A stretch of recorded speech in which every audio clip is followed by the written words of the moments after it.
Since your serve carries side spin, and he slices with side spin too, the pips amplify the effect. That's why the ball drifts unpredictably. Even he doesn't know where it'll go. Never let this situation happen. You must stay steady, hold on and wait for your chance. Then attack when the time is right. For example, look. Hold on, lower your center of gravity.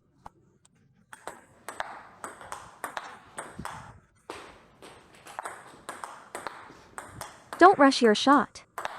Open the racket angle a bit. Wait until you see the opportunity, then go for power.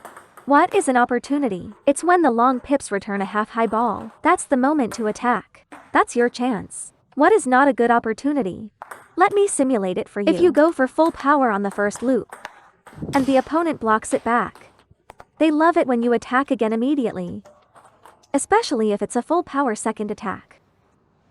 After your first attack, if you didn't finish the point, you have two options for the second shot. Option 1, push the ball. Option 2, loop it again and continue.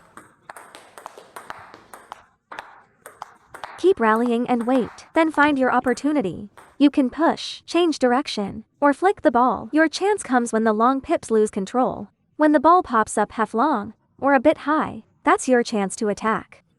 Look at this contact point. After the first attack, say I loop it, then on the second ball. The long pips player loves this kind of return. This is often where we make mistakes. Even though the ball looks high, it's dropped quickly and short. After the first loop, the body recovers too slowly. You're out of position and can't reach the ball. By the time you hit it, it's already below the net. You can't create the arc anymore. Many players miss their second attack here. Or they hit straight into the barrier. Right, it doesn't even land on the table. So what kind of ball causes this? The half-high one. These are the two main mistake types. The first one after your first attack. The opponent blocks. You loop again, and the ball goes into the net. The second one. After your shot, they return a half-high ball, and you go full power again, but the long pips float it back. What kind of spin is that? Right, when the long pips absorb the spin. What kind of spin is it really? You need to understand this. It's not like inverted rubber. It's not simply topspin or backspin. Their motion looks like backspin, but it's not. The ball floats, that's the tricky part. Or you may completely miss it. That's a big issue. First, you need to understand their technique. Once you know the principle, you can decide, should I hit, push, or loop? Secondly, when the opponent returns the ball, after your first attack, you must look for the chance. What is our first attack strategy? When you serve a backspin ball, normally against inverted rubber, once they push it back, it's a backspin. As long as he loops it up, I have to defend, but it's different with long pips. When we serve a backspin ball, what comes back is a no-spin ball. And it's also slow. You can't treat it like a topspin ball. You have to stay balanced and stable. Don't back off the table whether you attack or loop. You must be fully prepared. If you serve a backspin, and he chops it back, and you respond like this, you'll either miss the ball or send it long. This is exactly what we said earlier. A very common point of error. When a backspin comes to you, it actually becomes topspin. Watch my motion, look. That's topspin. Whether it comes to your forehand or your backhand, after serving this ball, imagine it's like a match situation. Be ready for topspin. Be ready for a no-spin ball. The opponent will most likely scrape the ball, right? It might arc forward or drift sideways. First, recover quickly. Don't rush, because the ball from long pips comes slow. Don't play it in the rhythm of inverted rubber. First rule, don't rush. Second, stay low. Lean forward. These two are key points. When you serve backspin and the ball comes back, it's actually topspin, or sometimes no spin. Don't try to overbrush it. So, you have to know your own strength. If you're a quick attacker, then don't think too much. Just serve a backspin to the backhand corner. Wait for him to push it back. And prepare to handle it as a no-spin ball. Don't react as if it's still a backspin rally. Many people fail to adjust. For example, if I serve backspin, and he loops it, we often respond with a backspin stroke. That's why you misread the spin. It goes long easily. The more nervous you are, the more hesitant you become. And when you're hesitant, you revert to your habits.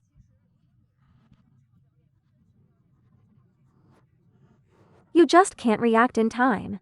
So treat that ball as a no-spin one.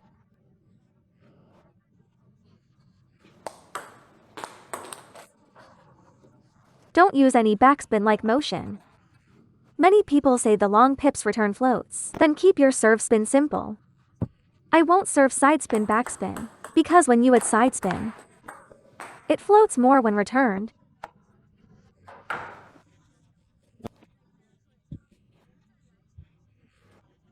Since your serve carries side spin, and he slices with side spin too, the pips amplify the effect. That's why the ball drifts unpredictably.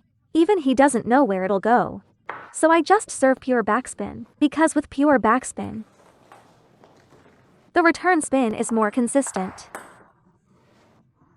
And it floats less. That gives me a better chance to attack.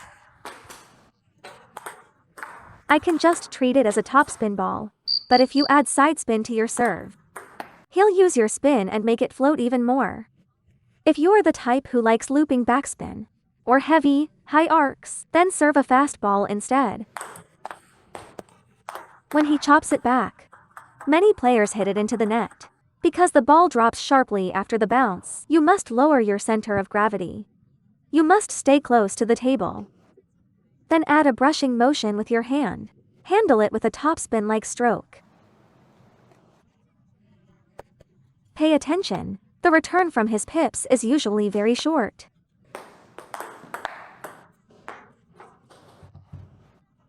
When he softens his touch, because he's afraid of overshooting, the ball might land right here. Never, ever back off the table. Stay close and add spin. But don't just loop the ball straight up. Since the incoming ball lacks forward power, it'll still go into the net if you loop up too much. You might feel the ball is very spinny, but actually you didn't engage your power properly. So how do you fix this problem? First, lower your center of gravity. Second, brush the ball as you move forward. It's that simple. Watch after I serve a fast ball. If I want more quality, I just rotate my waist and retract my arm quickly. Brush the ball while moving forward. All my actions happen above the table. After serving fast, I stay close to the table. I need to cover the ball. I'm afraid it'll drop off, so I move toward the ball. Whether forehand loop or backhand loop, same thing. Don't do this. So as I said, when your hand brushes the ball, you must press into the ball from the side view of the incoming ball. It's not like this. You should do this.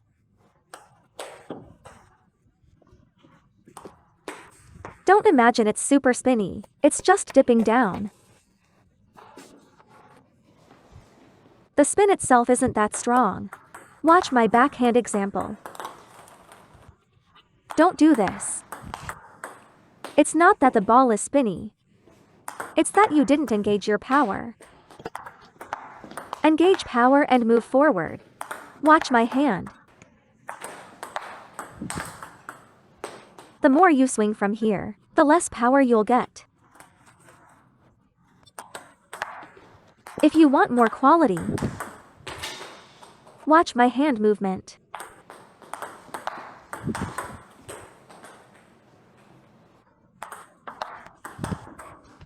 If you serve backspin, and the return comes as topspin, watch my stroke. The return is topspin. because most pips returns land in this area here.